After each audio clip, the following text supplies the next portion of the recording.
રૂ જેવા પોચા દાળ ચોખાના ખમણ ઢોકળા બનાવીશું. બહુ ટેસ્ટી એવા બનશે. એના માટે 1 કપ ચોખા, અડધો કપ ચણાની દાળને સારી રીતે ધોઈ 5-6 કલાક માટે પલાળી દઈશું.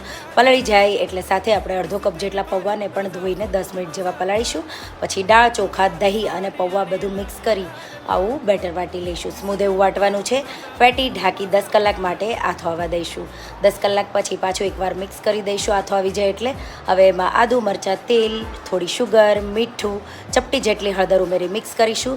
પ્લેટને ગ્રીસ કરી બેટરમાં ઇનો ફ્રૂટ સોલ્ટ, થોડા લીંબુના રસના ટીપા ઉમેરી મિક્સ કરી બેટરને થાળીમાં રેડી દઈશું. આ રીતે સ્ટીમરમાં 15 મિનિટ માટે સ્ટીમ કરી એના પીસીસ કરી અને પછી વઘાર માટે તેલ, રાઈ, જીરું, તલ, લીલા મરચાં, હિંગ ઉમેરી થોડું પાણી ઉમેરી દઈશું અને ગરમા ગરમ વઘારને ઢોકળા પર રેડી અને પછી આ રીતે તમે એને સેપરેટ કરી ધાણા ઉમેરી ચટણી સાથે કે ટમાટો કેચઅપ સાથે સર્વ કરો.